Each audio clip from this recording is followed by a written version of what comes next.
Hey there, everybody. 2020 manifesto. Here it is. December 16th, 2020. When I look at where we're headed right now, I want to put it out there in my industry that we're not going back. There's no going back to the way things used to be. And I don't know if masks are going to be here forever. I don't know if the 6-foot rule is going to be here forever. But the way that we do business electronically is here to stay because of the speed at which we can do it.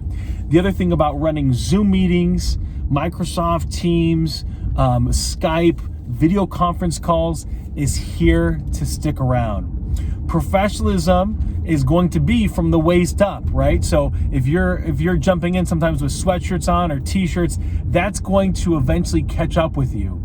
Take a little bit of time to still be a professional.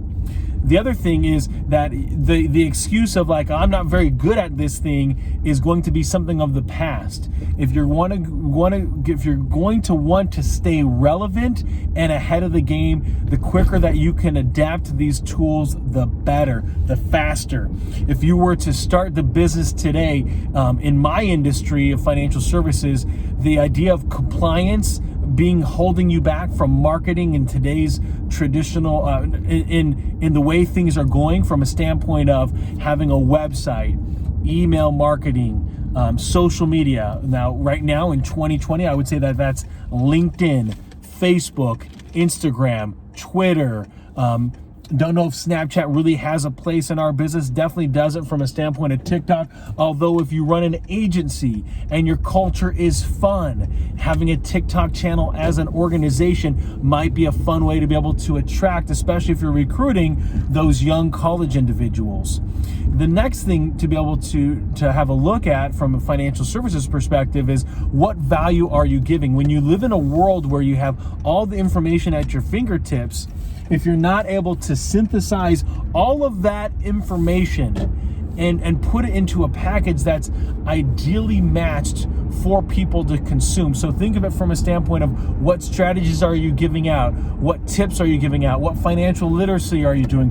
How are you getting involved from a community perspective to be able to continue to promote your values of saving and investing and responsibility and planning for the future out there into the world? If you're not putting it out there, then nobody knows that it exists. And so right now, that's one thing that I would say we need to double down on, triple down on, like go all in on.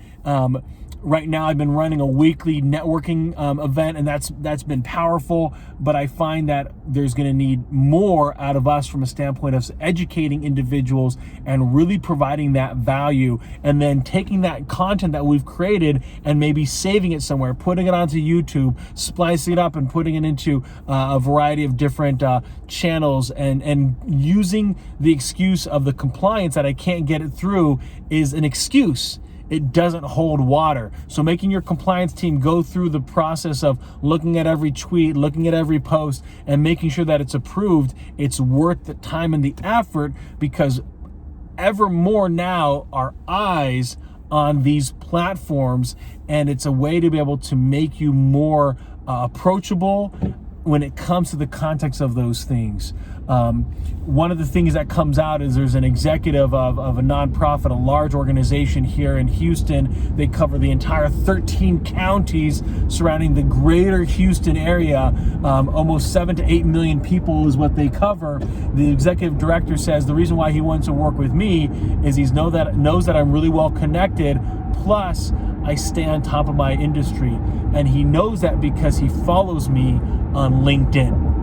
He and I had a conversation about a year ago when I called on here, and actually he called on me in December because he knew I was really well connected and could answer him and keep him in touch with who he needs to be in touch with.